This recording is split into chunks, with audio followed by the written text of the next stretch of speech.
오늘은 실족하는 거에 대해서 이야기를 좀 나누려고 하는데요. 교회를 떠나는 이유가 있죠. 네, 여러분도 막 교회를 떠나고 싶었죠. 그렇죠? 왜 우리는 교회를 떠나려고 할까요? 거기에는 우리 교회 안에 약간 좀 율법적인 전통이 우리 안에 있다라는 거죠.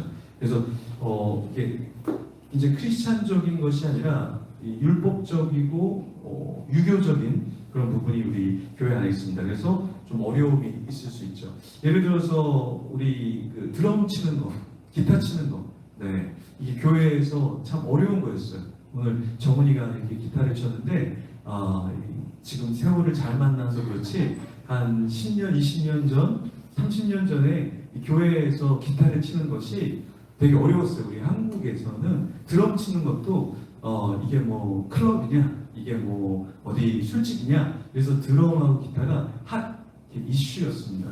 근데 지금은 이제 많이 치는데, 그래도 서울에 있는 여러분들 대형 교회, 초대형 교회 가면 여전히 피아노나 오르간만 치는 교회들이 상당수 있습니다.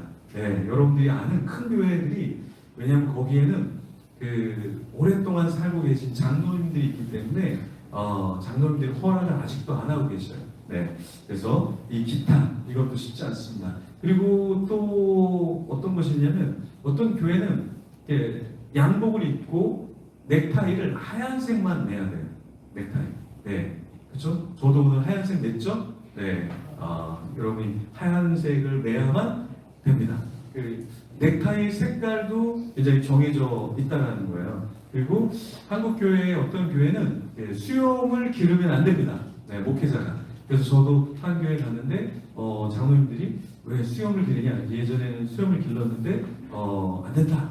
그래서 마음이 어렵다. 그래서 제가 수염을 자른 일이 있었는데, 이게 한국 교회에서는 이런 것들이 쉽지 않아요. 그리고 이제 저는 이게 단추가 잘 안 잠겨요. 예, 뚱뚱해갖고 단추가 안 당기는데, 어떤 교회는 이걸 안 잠그면 시험에 드는 어르신들이 있어요. 그래서 제가 그 교회에서 다닐 때는 항상 이렇게 단추를 잠궜습니다. 지금은 조금 잠기네요.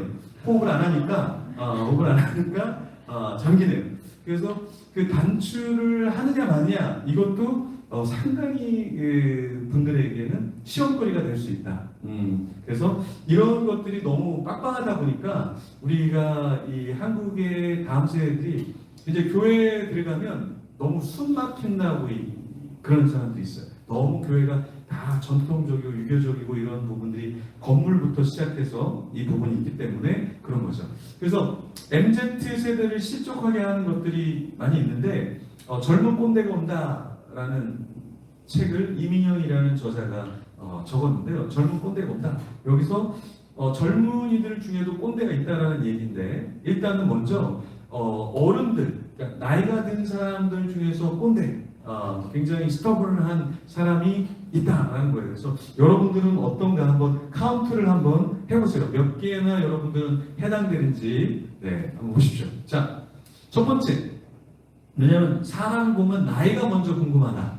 네, 이런 사람이 있죠. 그다음 두 번째, 친근감의 표현으로 반말이 자연스레 나온다. 이런 것도 경험해 보신 분도 있을 거예요. 나이 드신 분이. 그다음 세 번째, 인사 예절이 부족한 사람은 마음에 안 든다. 왜 저 사람 인사를 안 하지? 막 이런 거 있잖아요. 그죠? 그리고 네 번째는 선배로서 사생활에도 도움을 주고 싶다. 너무 막 친절하게 사생활까지 너 이렇게 해야 돼. 막 이렇게 이야기하는 거. 네. 제가 주영 교수님한테 사생활 결혼까지 막 얘기하는 걸 생각이 막 나게 되네요. 네. 자, 다섯 번째, 신조어나 신문물을 잘 모른다. 네, 요즘 사람들이 쓰는 단어나 이런 것들을 잘 모른다.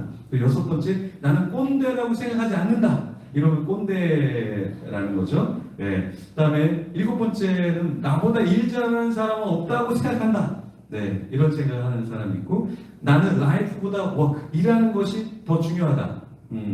아홉 번째, 요즘 후배들은 노력이 부족하다. 이렇게 생각하는 사람. 네네. 백은혜 목사님 웃으시네요. 네, 좋습니다. 자, 그 다음에 열 번째 뭐냐? 바깥 커피는 선배가 사야 한다고 생각한다. 네, 이렇게. 자, 여러분들 카운트 해보셨어요? 네, 몇 개나 나왔습니까? 몇 개? 우리 주영 전사님 몇 개 나왔어요? 6개 나왔어요?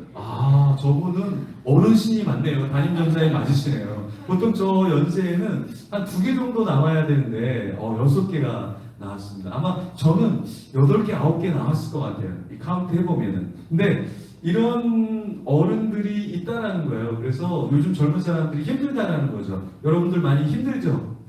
그죠? 네. 말은 못하지만 웃고 있어요. 많이 힘들어요. 근데 어른들도 젊은 사람들 때문에 힘들다라는 거예요. 요즘에 MZ라고 하면 나이가 많은 사람이고 MZ라고 하면 젊은 사람이라고 얘기하죠. 이 MZ들이 굉장히 하는 말이 있어요. 어떤 말을 제일 많이 하면 팀장님 제대로 알지도 못하면서 네. 부장님 엑셀은 조금 알아도 함수는 제대로 못해. 사장님 저분 곧 폐기 처분될 거야. 막 이런 걸 함부로 내뱉진 않지만 네, 함부로 생각할 수 있겠죠. 그래서 MZ 세대도 어른들에게 굉장히 불편하게 할 수 있다라는 겁니다. 근데 이런 것이 오늘날만 있었던 것은 아니고 예전에 바울이 살았을 때도 이러한 태클이 있었다. 그래서 바울이 선교사역을 열심히 했잖아요. 그죠? 바울이 열심히 했으니까 바울을 칭찬해야 되잖아요. 그죠? 근데 바울에게 온 건 칭찬이 아니라 너 좀 문제가 있는 것 같아. 태클이 들어왔다라는 거예요. 그래서 그 태클을 바울은 어떻게 대처했을까? 네. 유정이가 피아노를 열심히 치고 있는데 막 어떤 어르신이 피아노 치는 거에 대해서 막 뭐라고 얘기하는 거예요. 그럼 어떻게 대처해야 될까? 예전에는 우리가 찬양을 했잖아요. 저도 이제 전도사 시절에 찬양 인도를 했는데 찬양 인도하면 이게 찬양을 막 인도하잖아요. 그럼 태클이 들어와요. 무슨 태클이 들어오냐? 찬송가 안 했냐? 왜 찬송가 안 했냐? 찬송가 많이 하잖아요. 그럼 왜 복음성가를 안 했냐? 복음성가랑 찬송가는 적절하게 하잖아요. 그럼 왜 새로운 복음성가를 안 하냐? 예. 그리고 또 이렇게 느린 찬양을 하면 왜 느린 것만 하냐? 그러니까 빠른 거 하면 왜 이렇게 너 혼자 기분 좋냐?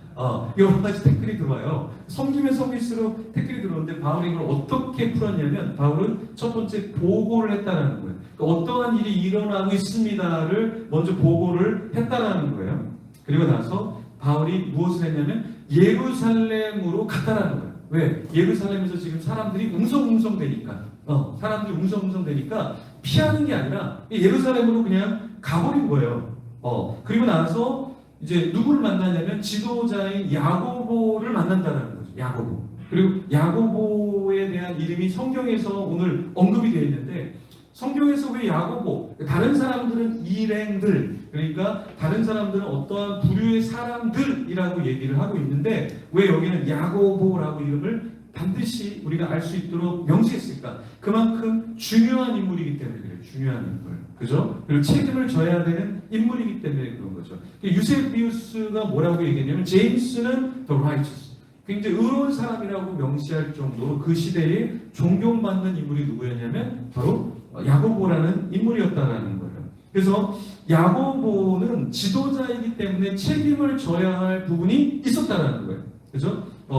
우리 공동체에도 책임을 져야 될 사람들이 있죠. 그렇죠? 리더십의 그룹의 사람들은 책임을 져야죠. 그렇죠? 그리고 그 가정에서는 그 부모님들이 책임을 좀 져야 되는 사람들이죠. 그렇죠? 그리고 회사나 이런 데 학교에서는 장급, 사장이라든가 교장이라든가 이 장급들이 사실은 뭔가를 책임을 져야 되는 거잖아요. 그죠? 네. 근데 이 책임을 지는 게 쉬운 것은 아닙니다. 우리가 볼 때는 그냥 저 사람 사장이구나, 저 사람 CEO구나, 저 사람 교장이구나 이렇게 생각하지만 그 사람들 나름대로 고민이 있다는 거죠.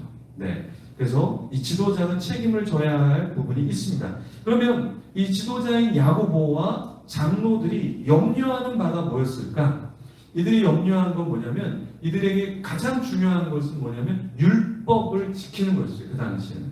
그러니까 율법을 잘 지키면 굉장히 신앙이 좋고 잘 우리를 따라온다라고 생각을 했던 거예요. 그러니까 체제가 유지된다는 것은 율법을 잘 지키고 있느냐 아닌가 이것을 굉장히 중요시 여겼다는 거예요. 그래서 이것을 강조하다 보니까 바울이 뭔가 안 하는 것 같아요. 선교지에서 뭔가 자기가 우리가 말한 율법들을 무시하는 것 같다는 느낌이 살짝 들었던 거죠.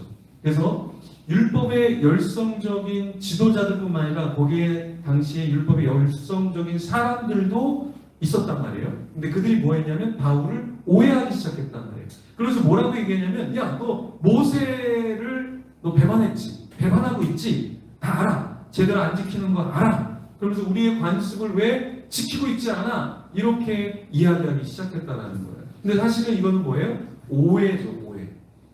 사도 바울이 율법을 폐기하려고 하거나 그들이 말하는 것처럼 뭘 다른 길을 가는 것이 아니었는데, 사도 바울은 그러한 이야기를 듣고 잠잠히 그 자리에 계속해서 이야기를 하고 행동을 했다는 거예요.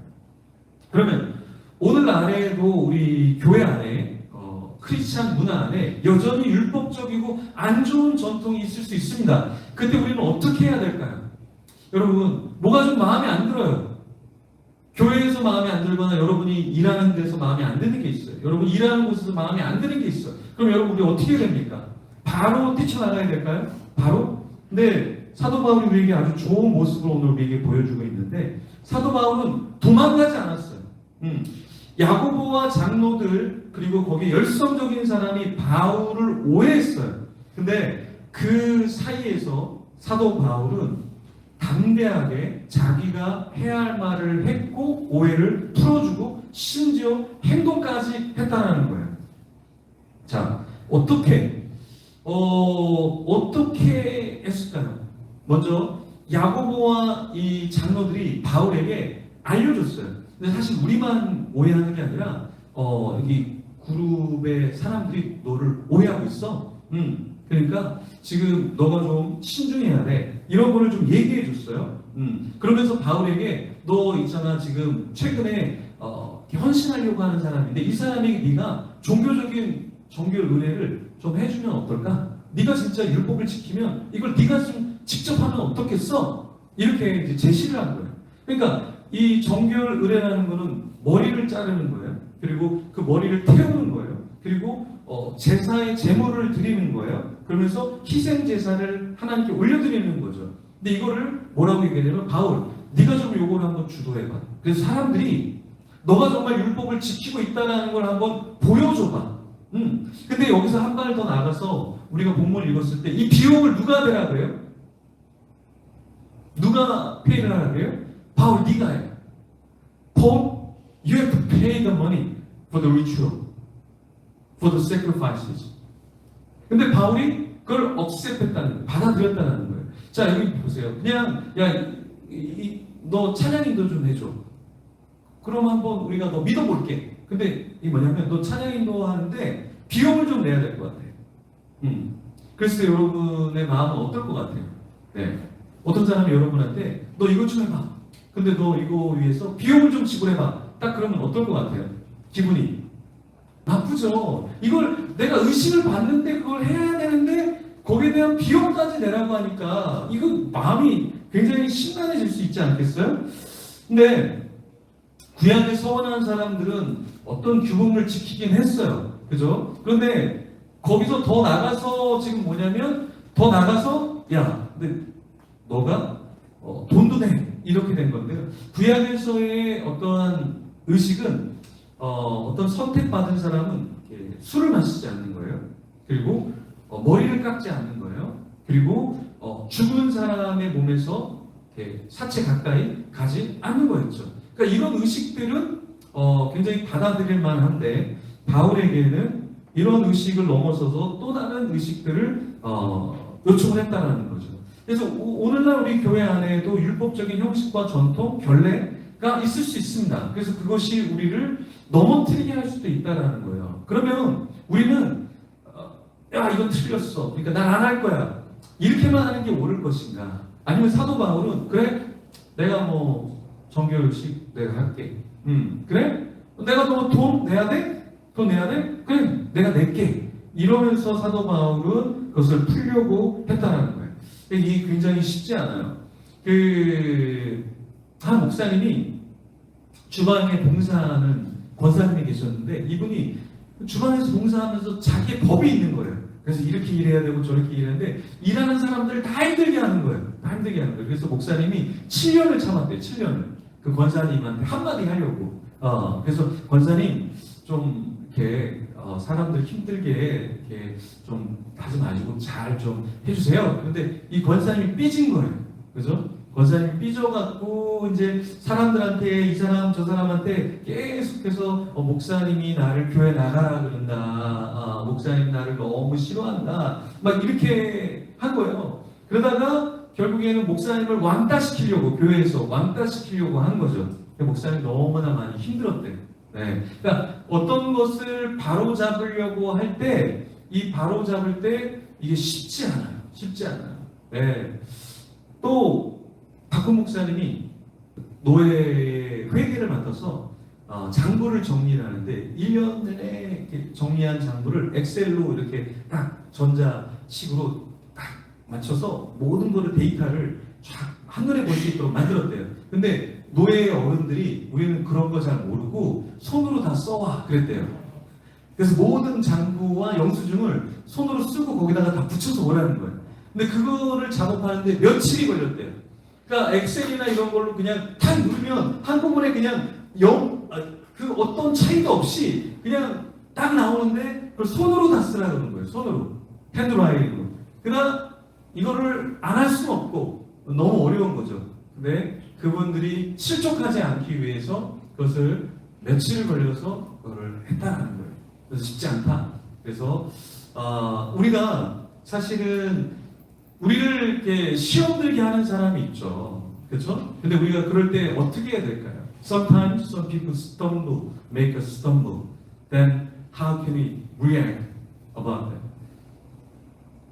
Are you going to follow their advices, their suggestions, or reject everything they say?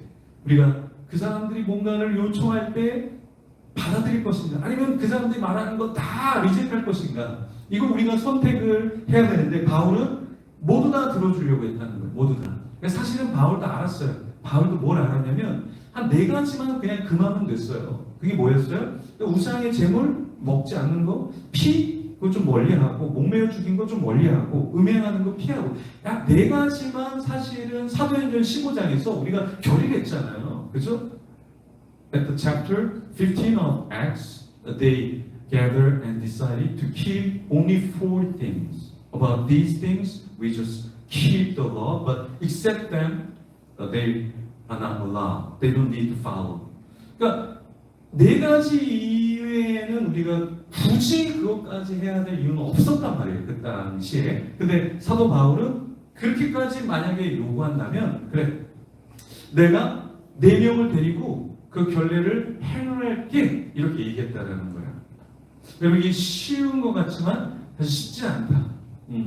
쉽지 않다. 내가 할 이유가 없어요. 할 이유가 없어요. 근데 내가 이거를 해야 되는 거예요. 근데 바울은 내가 4명 데리고 그래 결례를 행할게요. 이렇게 나왔다는 거예요. 여러분 할 수 있겠어요? 자, 우리가 이제 유대 전통의 법을 한번 만드는 거예요. We make a ritual thing or we make a regulation before coming to our church, before entering. We kind of run this building 10 times. It's a rule. Can you follow? 자, 우리가 한번 만들어 보는 거예요, 룰을. 자, 어떠한 룰이냐면, 여기 예배당에 들어오기 전에 이 빌딩을 10번을 돌고 들어오는 룰을 만드는 거예요. 그냥 할 필요가 없잖아요. 근데 만약에 그런 게 만들어진다 그러면 여러분들 10바퀴 돌고 들어올 거예요? 선생님 10바퀴 돌고 들어올 수 있어요? 예, 돌아버릴 것 같아요. 예, 아니요? 이게 쉽지 않은 거죠. 근데 바울한테 뭐라고 얘기냐면, 바울, 여기 4명이 있거든? 너 혼자 하는 게 아니라 여기 4명이 있는데, 이 4명한테 너 정결례를 행하고 비용은 네가 내야 돼. 그걸 좀 해야 되겠어. 라고 했을 때 사도 바울이 아마 깜짝 놀랐을 거예요. I need to pay money for that? I don't need that. Then even I pay money for you?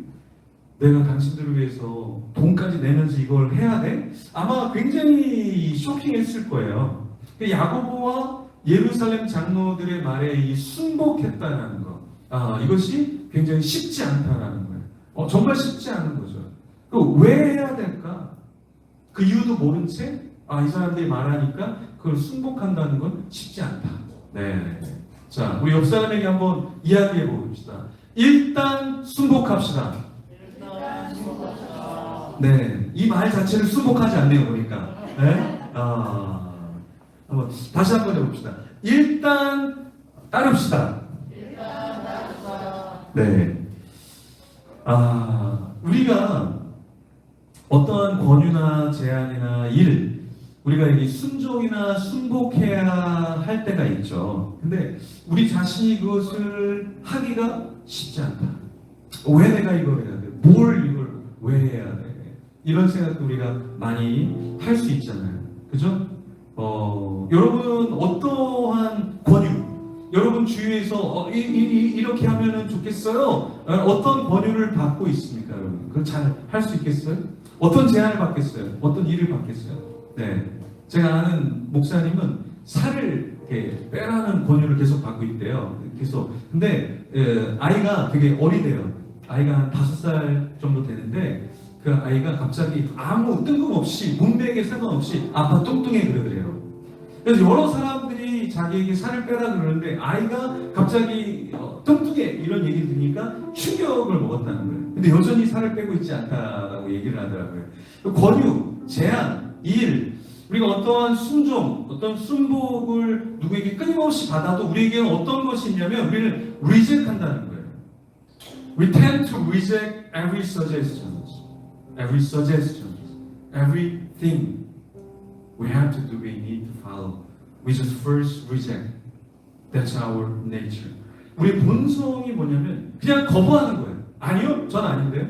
아니요, 그건 합당하지 않은데요. 아니요, 그거는 제가 지금 하고 싶지 않아요. 그래서 우리는 계속해서 reject한다는 거예요. 왜? 그게 우리의 본성이기 때문에 그렇다는 거죠.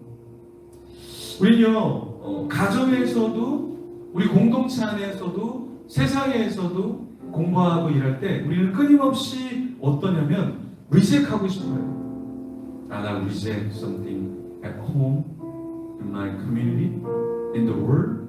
I don't like God. Even we say to people, I don't want that. I don't like it. 우리가 이걸 끊임없이 얘기한다는 거예요. 근데 이게 어떻게 가능할까요? 어떻게 가능할까? 고린도전서 15장 31절에 바울이 이렇게 얘기하죠. 나는 날마다 죽노라. I die every day. Paul said, I die, that's why I can follow your suggestion, your word. 쉽지 않아요, 여러분. 누군가 나에게 오리를 가하자. 그래서 신비를 가요. 누가 나에게 이상한 일을 요구해요. 나는 하고 싶지 않아요. 근데 바울이 뭐라고 얘기하냐면 날마다 내가 죽으면 가능하다는 거예요. 날마다 죽을 때 우리가 가능하다는 거예요. 제가 하나 사랑의 교회 담임 목사님을 배웠는데 이분이 자기 개척을 한 번도 생각해 본 적이 없대요. 개척을 한 번도 생각해 본 적이 없대요. 그래서 사모님이 개척 한번 해보면 어때? 당신 세상을 몰라서 그렇지 개척하려면 돈이 있어야 돼. 근데 기도원에 가서 이렇게 기도를 하는데 하나님이 그러시대요. 야, 너는 나를 믿는 게 아니라 만몬이지 돈을 믿냐? 돈이 있어야 개척하고 돈이 없으면 안 되냐? 너는 나를 믿는 게 아니라 돈을 믿는 거네. 이런 음성이 막 들리더래요. 그래서 하나님께 하나님 제가 순종할게요. 그래 하나님 제가 개척할게요. 딱 그랬대요. 근데 기도원에서 내려오자마자 큰 교회에서 청빙제의가 들어왔대요. 다시 기도했대요. 너 무리를 걸어라.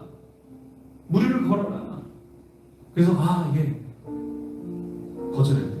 이제 교회를 이제 오픈해서 인테리어를 막 하고 있는데 또 어떤 교회에서 청빙제의가 들어왔대요. 그래서 이렇게 지금 인테리어 하고 있는데 어디를 갑니까?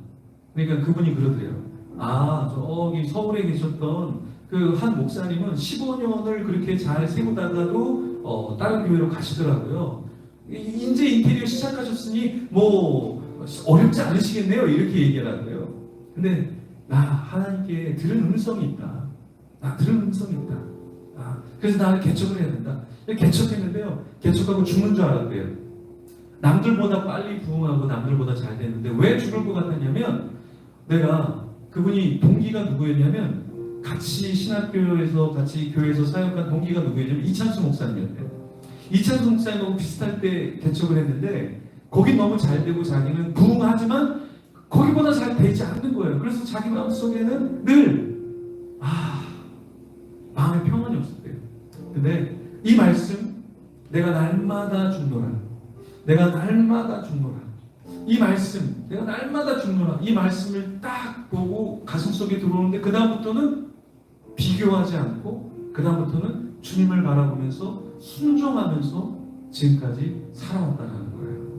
그러니까 내 자아로 가득 찰 때는 평안이 없더래요. 뭔가 하는데 불안하고 정말 행복하지가 않더래요. 근데 내가 죽기 시작하니까 세상이 달라지더라는 거예요. 그럼 우리는 순종할 수 있을까요? 우리는 주님 안에서 만족하면서 살 수 있을까요? 우리가 순복할 수 있을까요? 쉽지 않죠. 쉽지 않아요. It's not easy to obey the Lord, even our senior, our co-members, or around me. We cannot obey. But when you die every day, like Paul said, then we can obey and we have peace from heaven. 하늘로부터 우리는 평안을 가질 수 있다는 거예요. 하나님 앞에 순종하는 사람이 되게 하여 주시옵소서. 내가 날마다 죽게 허락하여 주시옵소서. 성령으로 가득 차게 하여 주시옵소서. 우리 기도하며 주 앞에 나가겠습니다. 주여, 주님 아버지 하나님, 아버지 하나님 날마다 죽노라. 그 구백의 바울의 구백처럼 내가 날마다 죽게 하여 주시옵소서. 내 생각이 맞지 않고 내 기분이 맞지 않고 나의 사랑이 맞지 않더라도 아버지 하나님 말씀하시면 승복하는 자, 나르는 자, 아버지 하나님 고개를 숙이는 자가 되게 하여 주시옵소서. 우리 가정 가운데서 하나님이여 순종케 하여 주시옵소서. 우리 공동체 가운데 승복케 하여 주시옵소서. 세상 가운데 공부할 때, 세상 가운데 일할 때 주님 아버지 하나님이여 내가 날마다 주님 가운데 아버지 하나님이여 순종케 허락하여 주시옵소서. 아버지 하나님 그리스도의 모습을 주님 마음의 모습을 내 삶이 아버지 하나님이여 각별하여 주시옵소서. 아버지 하나님이여 의인의 주인자가 되게 하여 주시옵소서. 아버지 하나님 사모하는 자가 되게 하여 주시옵소서. 하나님 아버지 하나님이여 나를 죽여주시옵소서. 나의 자아를 죽여주시옵소서. 그리스도를 닮아가게 하여 주시옵소서. 아버지 하나님 감사합니다. 주님만을 바라게 허락하여 주시옵소서. 주여,